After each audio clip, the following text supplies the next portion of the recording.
So you are still listening to the We Are West Ham podcast with me, Will Pugh, Tom Edwards and James Jones. A very upbeat start to the show. There's some enjoyable reaction to Sheffield United, and it is very, very strange to do our match review segments with absolutely nothing to moan about. It makes me feel very uncomfortable hosting this show when it's not just me and James with our head in our hands going, why the hell do we put ourselves through this every single week? But I'm delighted to say that to talk some more serious stuff than Declan Rice and Jesse Lingard arguing over a penalty is Andy Byrne, spokesman for Hammers United. Andy, it's great to have you with us. Thanks for joining us. Got lots to talk about tonight. I think your first time on the show, which is great. So first of all, great to have you with us. And if you just tell everyone who's listening at home who might not know who Hammers United are, what you do and what you stand for, what can you tell us about that first of all? Oh, thanks very much for having me on, mate. It's a pleasure to come on. Hammers United is an independent supporters association, and we stand for one simple thing, really, which is to improve things for all West Ham United supporters. Are you the biggest one, Andy? Am I right in saying that, with the most members? Yes, we are. Yeah, we're approaching 18,000 members now. Okay, so for those of you who don't know, your chairman is Paul Colborne, am I right? Who, again, for anyone who doesn't know, was the guy who, for the infamous Burnley game, was made the stand in the middle of the pitch with the corner flag in the centre circle. Paul feels very strongly about the board in particular and West Ham and the direction the club has been going, as you know, thousands of other fans do across the spectrum. So just on that, Andy, the first thing, as far as Hammers United go, the main reason we got you on tonight is to chat about the survey results. You've surveyed in excess, correct me if I'm wrong at any point, in excess of 5,000 West Ham fans, I believe, answered your survey about the direction they want to go forward, the club to go forward in a myriad of different issues. But the first thing, we'll get it out of the way, because I know I spoke to you a couple of weeks ago. You gave an interview to Talk Sport with Jim White and Simon Jordan, and you got 10 or 15 minutes of time, and we've chatted obviously in the lead up to the show. It wasn't at all how you'd have wanted the call to go. So what were your plans prior to that call, for anyone again who didn't hear it at the time? You got some air, or you explain to us, you just tell us what happened, what your plans were prior to it. Talk us through it if you can. Well, I think the first issue there was that I had plans of what I didn't want to say. Right. And when you've got plans of what you don't want to say, and you're kind of keeping in the back of your mind so strongly what you're trying to avoid saying, you end up forgetting to focus on what you're actually saying. And so, I mean, there is a little bit of background to it in that we felt we were in a little bit of a difficult position when we were invited on, because of the timing of the invite and what we knew was a potential announcement the next day of the Independent Supporters Committee. We, I'll try and put this across in the most diplomatic way that I can, but we wondered whether there was, whether the timing of the invite wasn't a coincidence. Let's say. So you got invited, just to clarify, the day before the show, was it? Yeah, we received a message on the Wednesday evening. There had been a bit of talk on social media that day, I think, following something that Jim White had probably said that morning. And there'd been a bit of talk on social media as to, well, why don't you get Hammers United on to speak? And we received a message that evening to ask us to come on in the morning. And I spoke with a few other people on the committee about whether we should go on or not. And we decided that we had three options. We could either not go on, which we thought probably wouldn't have played out too well, although in hindsight, it might have been the most sensible decision. Or we could go on and try and, so to speak, take Jim White on, if you like, and take them on and try and tackle them on some of the issues that we know what their stance is on those issues, and we knew what their response would have been. Or we could go on and try to, if you like, avoid going over those issues and try to talk about something a little bit different, really. In the end, we went with the final option. And when you say different, sorry to keep interrupting, Andy, I'm just clarifying for anyone who might not have heard it, who's listening right now. You were trying to be careful of not dragging up old ground or repeating the same things. Am I right? And that's a lot of the themes of some of the criticism of the interview afterwards was perhaps that was an opportunity to ram home to the 3 million people who listen to TalkSport or whatever, who are listening and think, oh, West Ham fans, why are they bloody moaning while their team's fifth in the league? That perhaps that in fact there were some people who thought that was the chance and to do exactly that and just ram home that the promises from Upton Park and the world-class stadium for a world-class football, the businesses, the memorial gardens, all those things. There was a feeling that that should have been rammed down their throats, or just not rammed down their throats, but stated in quite a clear fashion to the listeners and to them. So was that something you were wary of doing before? Is that what sort of why? Yeah, you're 100% correct in what you say, mate, in that was one of our options, and that was something that we considered doing, and it was something that we felt that perhaps we should steer clear of for two reasons. We felt that any point we would make, Jim White would certainly Jim White and possibly Simon Jordan would already have their mind made up to, in terms of like they would have had a response for it pre-planned. I mean, I actually got a phone call off Jim White, the morning of the show. Before or after? Before the show, yeah, about 9 o'clock in the morning. So the presenter called up and he put me on to Jim White, and obviously, Jim White was very friendly, and he essentially what he was trying to do was to get a sense as to what I was going to say when I was on the call.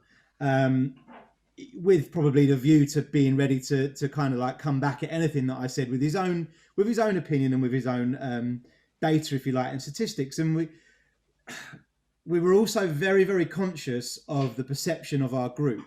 And I think probably on reflection, it was the wrong audience to try and talk in the way that I did, and to try and address the issues that I was trying to put across, because we were conscious that our group is associated with GSBOUT, and that is something that we stand very strongly for, and it's something that we that we do lead on. We didn't start it, but it is something that we do lead on. However, with the imminent announcement about the Independent Supporters Committee, we wondered whether it might be an opportunity to try and portray our group in a slightly different light. And then what I mean by that is not one who is shifting their position from GSBOUT, but one who can be GSBOUT as well as being forward-thinking and proactive. And perhaps TalkSport, A, with the people that I was talking to in Jim White and Simon Jordan, and B, with the listeners, and C, with the time that you get, perhaps that is not really the environment to try and have that conversation and to try and talk about what you would like to do with new owners and how you see yourself as like a forward-thinking group who can be just a protest group. So that's potentially stuff for forums like this, almost, isn't it? Yeah. So on reflection, I think it was completely the wrong approach to the call. However, I do think we were in a bit of a no-win situation. I think the best thing to do probably would have been not to have gone on.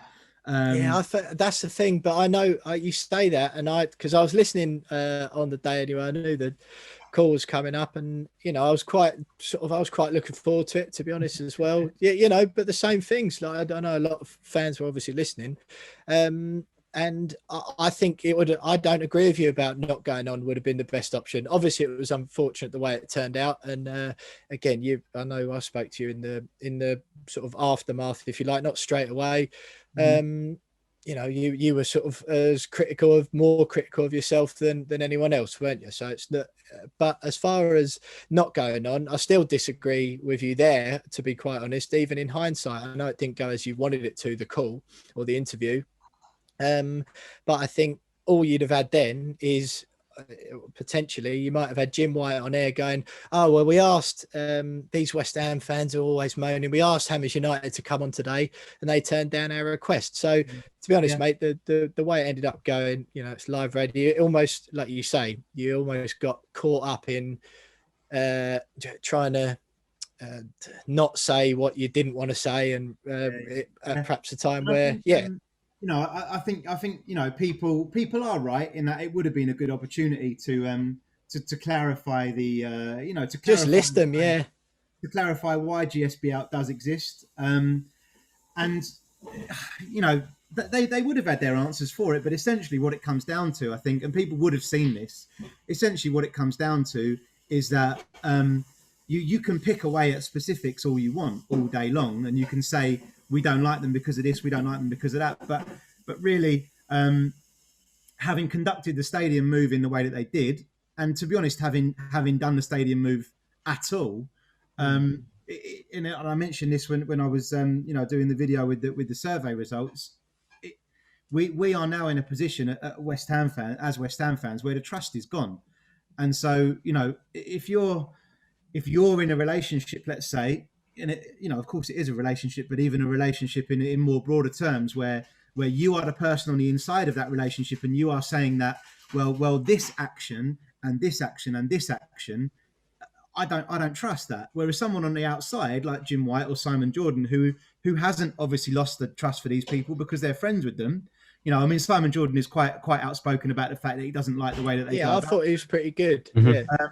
But let's say Jim White, he's friends with these people. He's obviously going to look at all of your arguments from the position of someone who's on the outside of that relationship, and he's going to say, well, come on, there's another side to this. No, that doesn't mean this. That doesn't mean this. And whatever examples we bring up as West Ham fans, there will be us on the inside who will say, I'm sorry, this is a clear example of why we can't trust these people.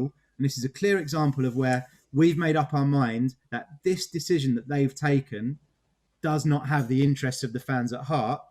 And somebody on the other side of the fence, be it Jim White or be it somebody who hasn't lost that trust, will say, well, no, you've got to look at it in another way. It could be this, it could be this. And so I think really at the end of the day, whatever I'd have said, it does come down to that matter of opinion, doesn't it? Yeah, Andy, and I think sorry, James, but no, I just want to just on the whole TalkSport thing, and do correct me if I'm wrong on this, but every time I hear any West Ham fan go on to TalkSport, particularly talking about Jim White, know what side of the fence he's on. It always ends with Jim White getting a hell of a lot of stick from fans going, either you didn't let the person speak, you cut them off early, pushed back on them, belittled them, stuff like that.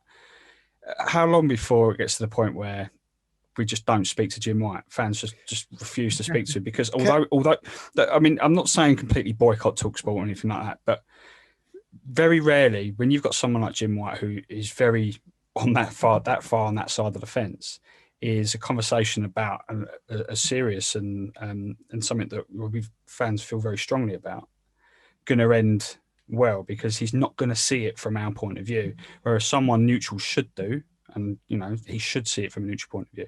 So I'm just wondering are there any plans really to just go not going to speak to Jim White purely because it's a very biased point of view that he has. Sorry to interrupt, Andy. Sorry, just quickly though. I know you're rolling your eyes, James, but what I mean is, in that instance, for the purposes of balance, in the instance where Andy called up, he did let you talk, didn't he? For all that time, he wasn't interrupting. In that instant, I'm just for fairness and balance. But carry on, Andy. I think I think it's a very good question you ask, and I think the TalkSport. How do I describe it? The TalkSport kind of way of going about things is clear, isn't it? They want to say the most controversial things so that they do get slated afterwards. But essentially what it does is it drives interest in their station. Yeah, it's drama, isn't it? Yeah, soap opera. It is. And the Jim White hating West Ham thing and the Jim White being friends with the owners is part of all of that drama. And I think, James, you're right in what you say, in that by going on there, we're playing into... we are playing into that drama and giving them perhaps more, more credit than they deserve by actually going on and having the conversation. When really, I'm not going to mention any individuals or names or websites or anything here, but there are other people who would potentially ask us to discuss certain things or provide certain information to them, or other people who might make negative comment about us, who we would very strategically decide to ignore and decide not to engage with. I think on this particular occasion, we perhaps wrongly we felt like we could go on and portray ourselves in a certain way, and perhaps selfishly as Hammers United, we felt like it might benefit us as a group if we could portray ourselves in that certain way. And it didn't work out. And, on reflection, I think it was the wrong approach to take. And I think, there are plenty of facts and figures that we could have put out there that people listening, even no matter what Jim White said, people listening would have said, yeah, do you know what? That is fair enough. The interests on their loans that they take, that isn't fair. That on its own, you're right, so right there. That is one of those things where there's no arguments to it, is there? And I kind of disagree with you, to be honest, Andy, as far as what James was suggesting there about not going on, because I think, well, you can't just boycott these things, because although it is playing into the narrative and the drama of TalkSport, which again they want all that because they want it to be quite soap opera-y, so it drives listeners. But I think if you do that, that's almost like you let them win then. I think even if Jim White's got an answer and all that, I think it's good to, even if you put it out there and Jim White argues, of the 3 million TalkSport listeners, there might be 1.5 million who are listening that morning and going, which there all often are, well, that Jim White's talking out of his arse. Yeah, why are they taking interest out of their loans? And you know what? Yeah, I support Tottenham and I didn't want to move from White Hart Lane, or I support Arsenal and I wish we were still at Highbury. And yeah, I agree with him about the stadium. All right, Jim White's trying to talk it away or whatever, but because that's what it all boils down to for me, is that it just feels like a broken promise. There was an implicit contract between the club and West Ham for us as West Ham fans when we moved from London Stadium. And it wasn't written down anywhere, I know, but it was implicit, unwritten. But there was an understanding, was we are going to this stadium so the football will be better on the pitch. We're ripping you away from your spiritual home where generations of you have been with your dad and your granddad and your great granddad, whatever, of generations of your family and friends have gone for years. You're losing that, but in return, you're getting something that you've never had before, which is consistent performances on the pitch. When no one's going about trying to make that bit happen in any other walk of life, everything else is built on trades, isn't it? You trade money for services, you trade services for services, whatever in society. And there was a trade there, wasn't there? That we'll get away from Upton Park, we were losing out, but there would be gain on the pitch. And I think that's what people need to hear who are outside of the loop a bit. But look, I really appreciate you coming on and addressing that first of all, Andy, because I know you were disappointed with the way it went. Lots of fans were, and Hammers United members no doubt as well. But we don't want to drag that out all night. We said we'd address it. Tom, you got any more any of you? Sorry, James, and I interrupt you again, but any questions on that before we move on to the next bit? No, I want to ask Andy a question looking forward, if that's all right. Yeah, crack on, mate. Yeah. Yeah, Andy, looking forward. So when we all get back and we're all back in the stadium and we're back out there and it's business as usual. We spoke to a Newcastle fan a couple of months ago talking about the fact that West Ham and Newcastle fan groups were going to join together and do kind of a joint protest against the owners, against Mike Ashley and GSB as a pairing. And I was wondering, going forward, what are your sort of plans to put this message across? Because looking at the survey and everything, obviously we all know I'm GSBOUT, majority of fans are, and we all want it. But how are we going to get that message across the way in which it best represents us and it gets us the best deal? How are you looking to do that? Is it things like joining up with Newcastle, with anything in the pipe work, or how are you guys looking at it now? I know it's a long way away and we've got a plan for the pandemic and everything, but what are the next steps? Well, I think the really important thing is the message. That's what that's what you've mentioned that terminology quite a few times in your question, and we've always thought at Hammers United that to affect this change, what we need enough people and enough influential people to run with the messaging that we all understand as West Ham fans. And this kind of comes back to James's question about TalkSport and whether you should go on. And really the question is, how important do you consider those people to be? So if you consider them to be important, then you would want them as part of a group of people who push your messaging, in which case you would think, yeah, I do want to go on and I want to get my messaging across on that platform.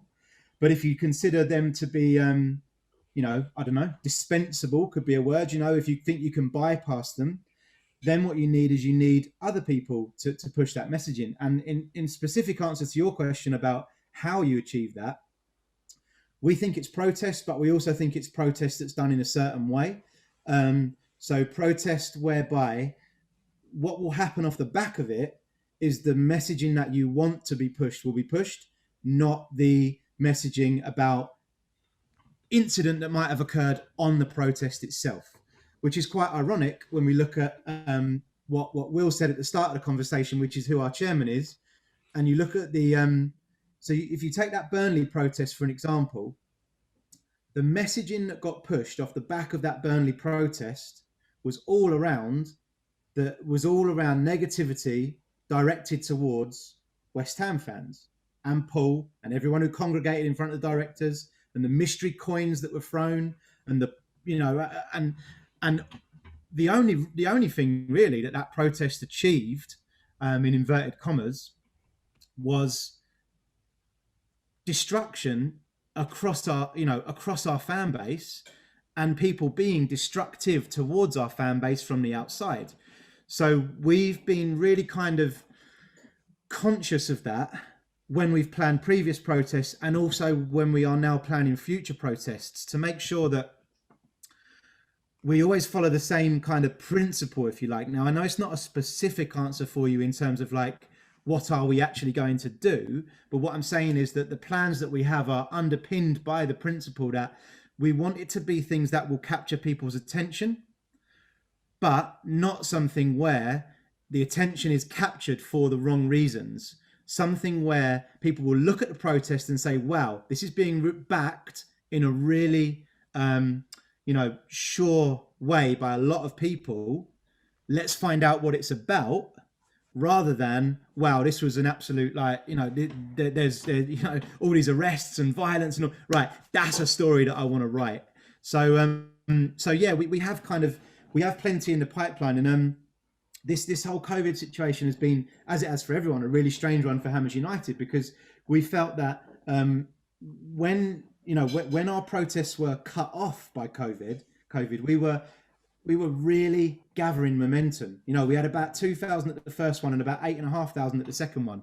We were convinced we would have got over 10,000 at the third one.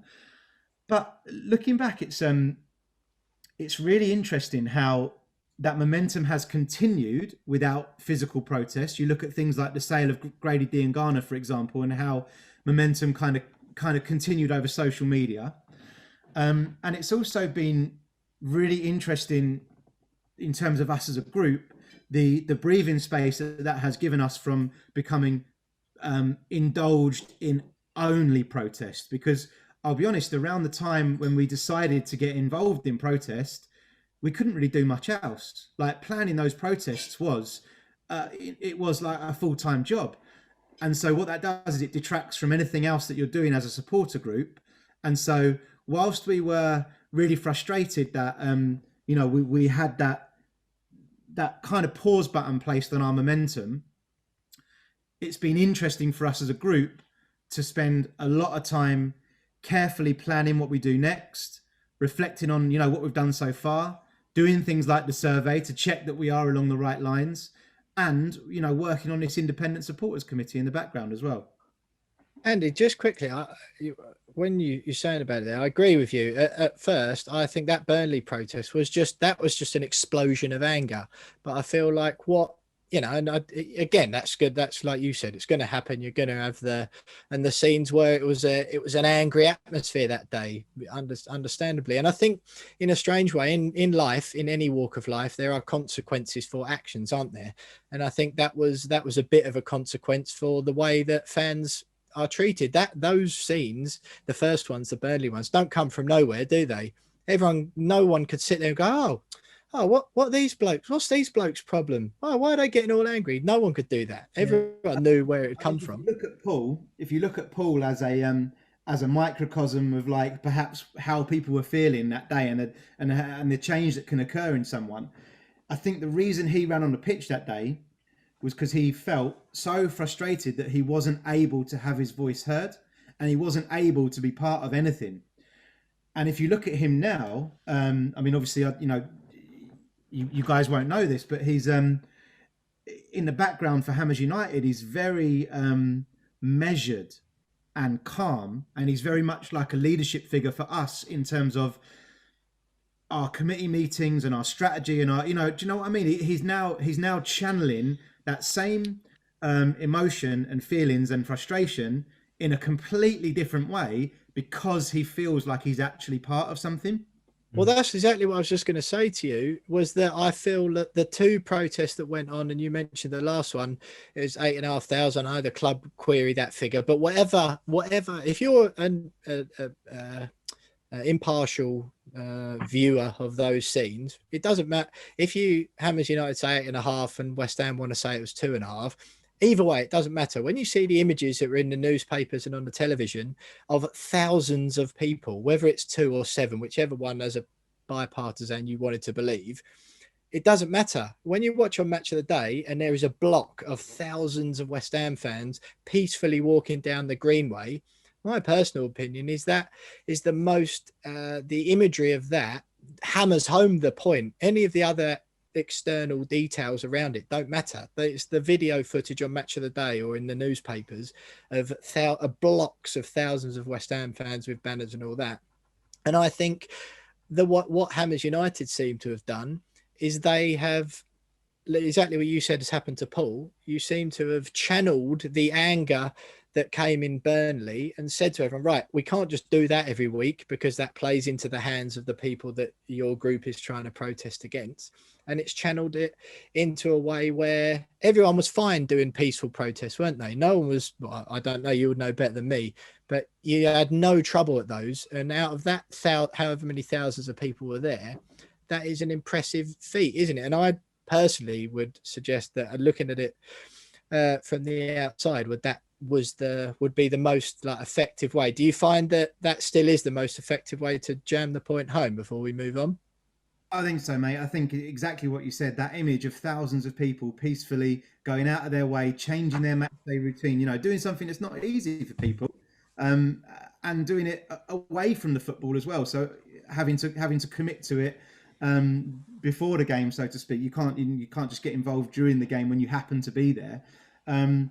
That image is really powerful, and I do think that those well organized, peaceful mass demonstrations are the best way of getting that messaging across. And there are people that will disagree. There are people that will want a more vociferous protest, and there are people who will say you're affecting the team and at the other end of the spectrum. So we have to listen to opinions, but we are quite kind of confident in ourselves that doing it in the right way in the long run will really help the messaging get out there. And I think the key messaging that we need really is how unhappy West Ham fans are, how much West Ham fans want new ownership, and really off the back of that, how much of a prospect our club would actually be for somebody who was willing to work with supporters. The things that can be fixed are not unfixable, and you could have a genuine big club at West Ham. You really could. And in terms of things which are probably fixable, the stadium to some degree is one of them. And obviously in your surveys and a lot of what you guys have done based around the stadium, what have you guys in the committee, or what do you think needs to be done to take it to the next level and make it actually more of our home? Is it internal things, external things within the infrastructure of it, or is it the surrounding area? What have you guys been trying to put a focus on, looking at the stadium in particular? We asked a few questions on that on our survey, actually, a few things about the stadium, and there was a few interesting points that came up. So I think you can split it into things that could be done in the short term to, if you want, to patch it up, to make it a slightly better experience for people. So one of the things that came out really strongly was if you did have some local businesses and local sellers allowed on the island on the way to the stadium, it would make people's match day experience better than having, if you like, the Heineken bar or the Cornish pasty or whatever, the chain sellers. So there are things that fall into that category which can be done with the current stadium, and there's a number of those things. So it might be particular sections within the ground whereby you've got obviously safe standing is not legal at the minute, but perhaps you've got rail seating, and you've got a section that is dedicated for people who want a certain type of experience. Perhaps you could West Ham could employ their own stewards like they did at the bowling ground. You can do kind of, I'll say, tighten up of the stadium. Do you know what I mean? And you can have as much of your history as you possibly can represented. You can bring some of those things out of storage that are in storage that were kind of kept from the bowling ground. So there are things you can do, but I think fundamentally the issue that we have is that the football stadium is not fit for purpose. It's not a football stadium, and so I think long term, and we do have people looking into this as well, long term, we as a club, I think one way or another, we are going to be in a position where we either need a serious restructuring of the stadium that we don't even own, or a new stadium. And I think that has got to be something that any potential investor understands they may have to make a decision on at some point. I read an article today from 2007 actually about the Icelandics going to look for the new site up at the postal place by West Ham Station, and I think I just don't think in the long term. Now I don't know how long I'm talking here. I don't know if I'm talking 5, 10, 20, 30, 40 years. I just don't think it's viable for us to be playing at a rented athletic stadium indefinitely. I just can't see how that. You look at other clubs in situations even worse than us, like Coventry, and they don't even, their rented stadium now. They're not even allowed to play in their rented stadium because the rugby club have decided they don't want them there. So they don't even have a stadium. I just don't see it. A stadium is so crucial, isn't it? It's your home essentially, and it's where people go to enjoy their day out, and it needs a complete overhaul, I think, if it's going to be anything like what we had at Upton Park. Look, I just want to wrap up that one, because obviously we got caught up in tangents. It's brilliant having you on with us to let our listeners know what you're up to and how the ground lies as far as your group is concerned. Just want to, on the GSBOUT stance. So for anyone who may have been in doubt before, through about the GSBOUT stance or whatever, that is still very much Hammers United's stance, and that is led by your members. I know I'm going to ask you about the survey results in a little bit, but just as far as the GSBOUT goes, what if you can sum up that for us? Is that an immovable position? I know it seems extremely unlikely now, but I ask for the purpose of balance. Because we're obviously having a good season this season, if Gold, Sullivan and Brady started to deliver on those promises that I feel are currently not being fulfilled, I and many others, thousands of others feel are not being fulfilled, having moved to the stadium. But we're having a brilliant season so far. David Moyes looks like a long-term option. Would you give them a chance, or what would that have to look like first? Is that GSBOUT stance immovable from Hammers United? Well, I think the first thing to clarify, mate, is exactly what you said at the start, which is that is our stance, and that is led by our members. In terms of if it's immovable, I think you're asking for an opinion, so I can give you my opinion. My opinion is that I would never change my mind, no matter what no matter what happened. Me personally, I'm firmly set up in that camp, and I won't be leaving it for anything. And the survey results were very clear, and it seems a lot of people are quite firmly GSB out. There are questions that come with that, so you've got different degrees of that stance. Certain people would say, well, what do we do then if they do leave, or what if they do this? But if I'm going to kind of make an inference, I guess, from those survey results, I think, and again I'm speaking personally here, really, I think the situation is one where we have lost trust for a group of people. And I'm personally of the opinion that once you lose trust for somebody, you can't get that trust back. I actually think that, looking at an endless an endless list of decisions that they have taken at this club. Nobody will convince me that those decisions were taken with the best interests of supporters at the heart of them. Nobody will convince me of that, no matter what they say. Take any decision you want, the smallest decision to the biggest. The smallest being the fact that you have to pay £10 to go on the waiting list, yet you can phone your mate up and they can buy you a season ticket. Nobody will convince me that was an accident. I'm firmly of the belief that they told us there were 50,000 people on the waiting list to make us all, pay £10 to go onto this mystery waiting list. And once that trust has gone, any decision that they make in the future, I'm going to approach it in the same way. Whether our membership will ever change their mind is a slightly different question, and one I guess I can't answer. But if our membership did change their mind, of course, we as a group would adopt the position that our membership would want us to adopt. Yeah, but that just might mean that you have to leave Hammers United. Yeah. No, that's all. Like, because from my stance, I just think there was, like I said, mine is quite a simplistic view of it. Whereas, it's just a straight swap. I was sort of assured that, again, I don't feel like I had much choice in leaving Upton Park. I don't really remember being part of much of a democratic process about whether or not we had a choice to or not. It was, you are leaving, and to soften the blow, we'll assure you the football's better.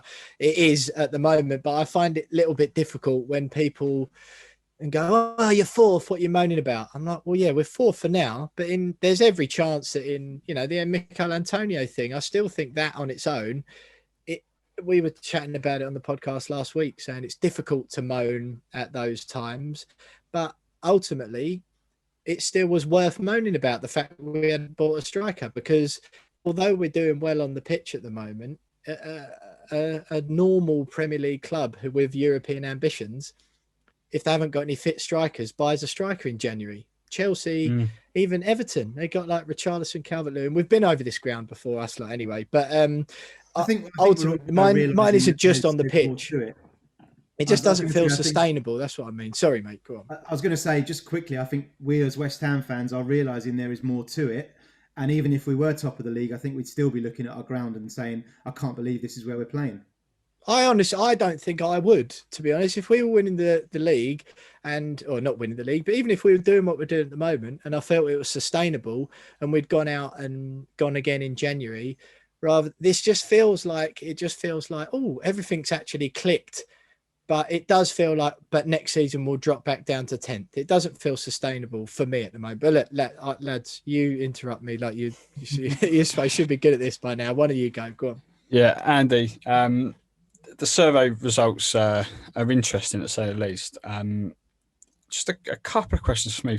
I suppose, firstly, it'd be good to sort of get you to sort of sum up sort of three key findings from those results. But I noticed that you had the first ISC meeting with the club. Was it last week?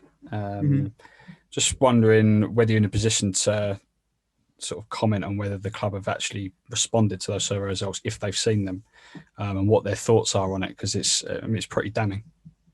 Yeah, of course. Yeah, I can talk about that, and I can talk about kind of a brief summary from our point of view as well. So I guess key points from our point of view, to try and go through them very quickly, is that there is a stark difference between how people feel about the football and the off the pitch stuff. So on one side, you've got phenomenally positive slant, if you want, towards feelings in terms of people are feeling great about the football. And then you've got the next slide showing how opposite feelings are when it comes to everything else about the running of the club.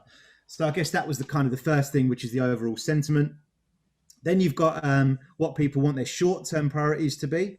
And we provided a whole list of things, and people could only select 3. So you couldn't just go in and say, right, I'm going to click for the owners out, and then I'm going to click all the others that I want. So, if you genuinely wanted the owners out, you had to make that one of your things on the list. There's 2 things that we take from that. Firstly, every single thing on the list got some traction. which means there must be people out there who are putting those things in their top 3. So Can you let us know what the options were, Andy, for anyone listening who hasn't seen the survey? Yeah, of course. What I would do is I'm just bringing this up now on my laptop. Yeah, go on. I just for if there's anyone at home, obviously 5,000 or whatever answered, but just give us a summary of what the options were for fans. Yeah, no worries. So you've got a list of things where, like I say, people had to prioritize, and every single thing on that list got traction. So what that tells us is that every single thing on that list is probably not probably, but is definitely worth asking about. I'm just waiting for this to load up.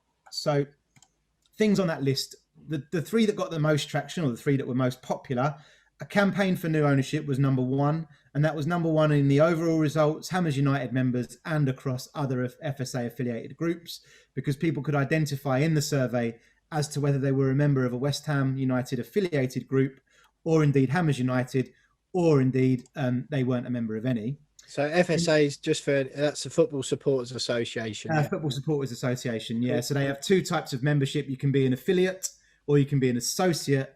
Essentially, if you're an affiliate, there's more for you to do to maintain that affiliate status. So you have a campaign for change in ownership top. Then you have the look and feel of the London Stadium, and then very closely linked to that, you have bringing more local businesses and sellers to the London Stadium.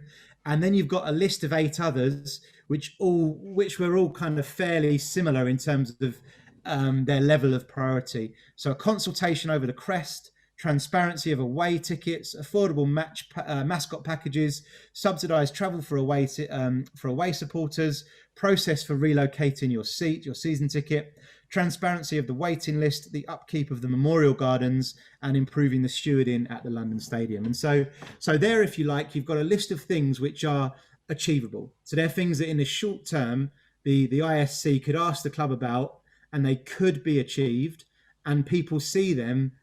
People across the fan base in different numbers and to different degrees see those things as priorities for themselves. And so I guess that leads into kind of the question about the ISC. What we wanted to do as Hammers United in the first instance, so to give you a very brief overview, you have various different FSA affiliate groups coming together to create a supporters committee, and that committee has created a memorandum of understanding, which is, to all intents and purposes, an agreement so that committee can engage in dialogue with the club. We had Sue Watson from WHU ISA on a couple of weeks ago, so it gave us a little bit of I had listened to that. It was a really good breakdown of how it all works. And so the ISC met independently to say, right, okay, what do we want on the agenda for the first meeting? Different groups had different things to bring up, and Hammers United had as our question. We simply went into the meeting to ask, what does the club see as the priorities for addressing the dissatisfaction that exists across the supporter base? So we simply went in to ask that as an open question to get an understanding of what the club priorities would be, rather than, I guess, going in and kind of placing our priorities on the table and saying, look, this is what we think people want. You know, we wanted to go in and ask that question and find out where they were coming from. Now, we have also asked for what's called structured dialogue, which what was the answer to that, Andy? Can you divulge that?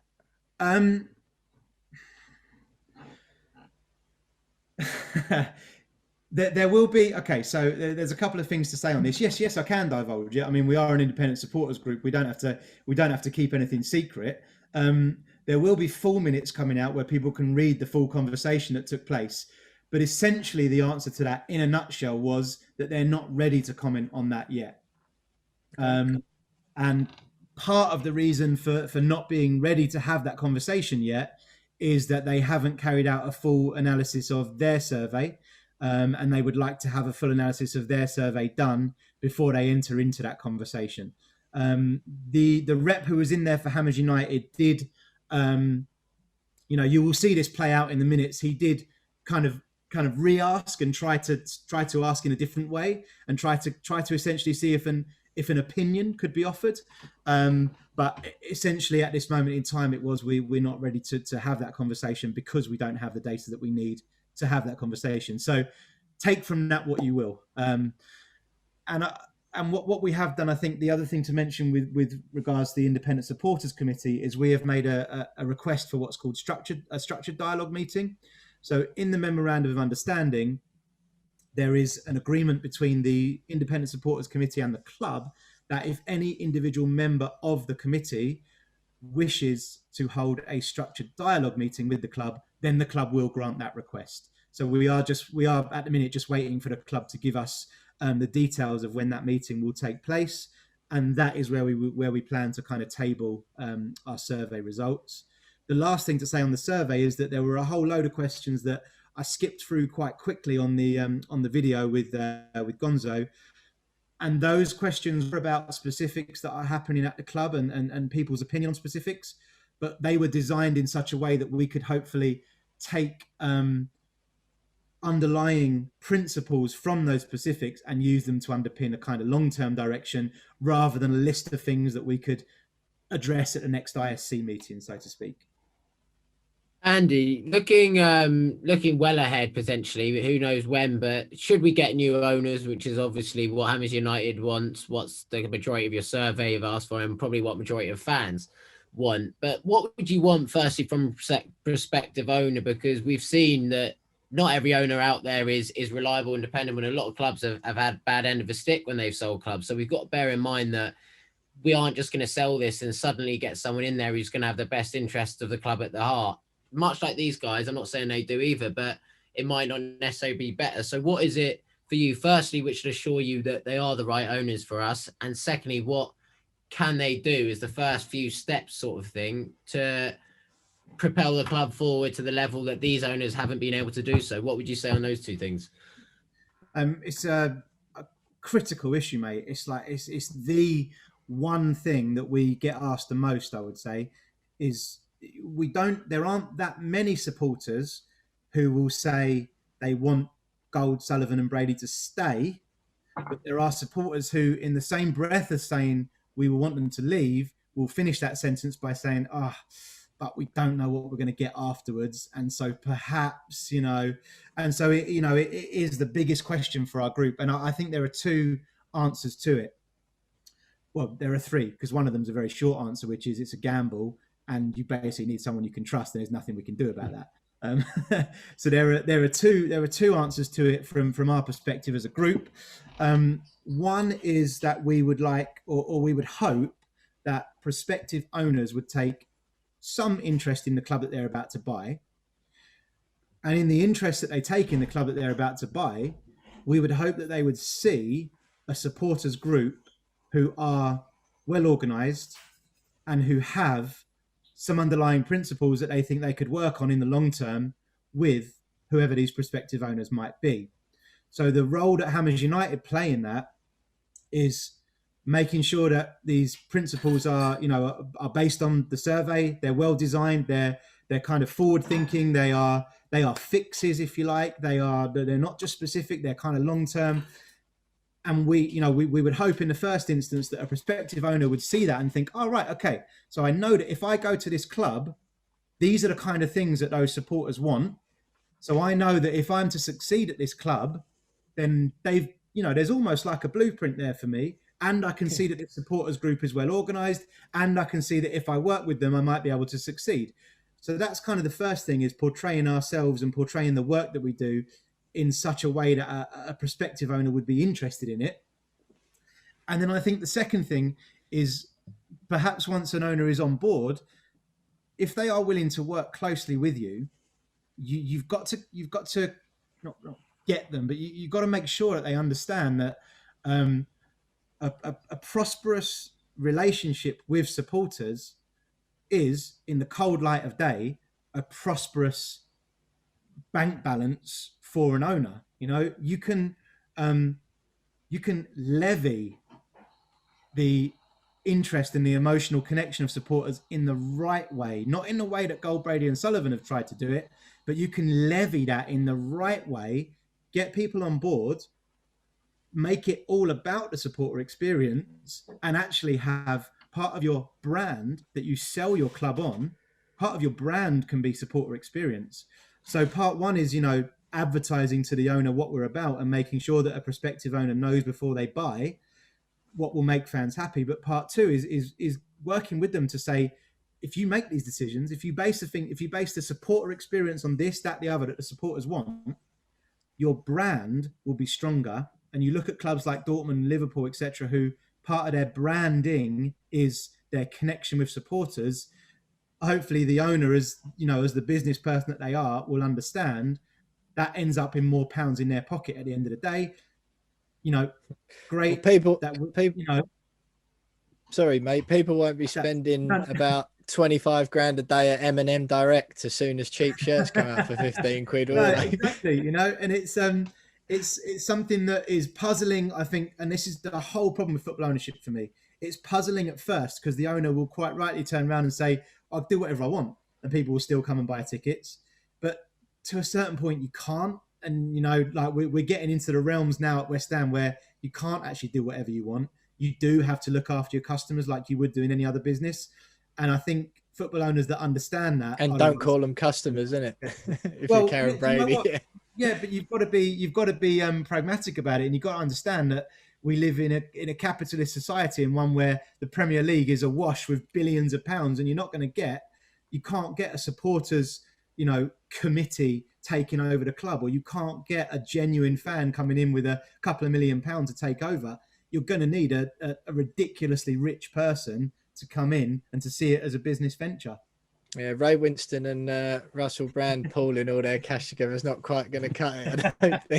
I don't think, is it? But look, Andy, it's been absolutely brilliant. We really appreciate you having us on. It's your first time on the show, but we certainly hope it's not the last. It's been great talking to you, getting some insight into your own things, and appreciate you answering the questions about TalkSport as well. That wasn't no, we weren't comfortable with it, but it's good of you to talk to us about that and all the other stuff going on at Hammers United. Just quickly, I want to hear from you. Just if you can answer 2 questions just to wrap things up.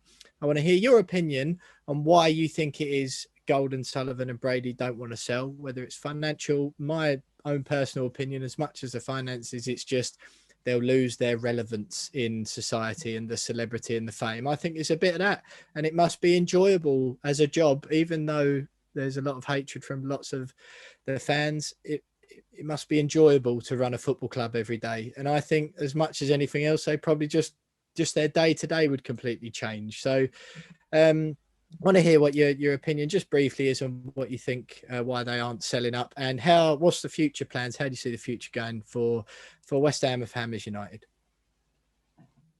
Well, yeah, I mean, I guess running a football club can be a bit of a plaything for some people, so it must be interesting. If you're a billionaire, what else do you do with yourself, Well, David Sullivan and his son like Championship manager, don't they? So I guess perhaps it's a bit of a real life Championship manager for him. So yeah, there probably is that to it. But in terms of why they're not selling up, I think they've got a very specific plan, and I think it's what they tried to do this with Birmingham.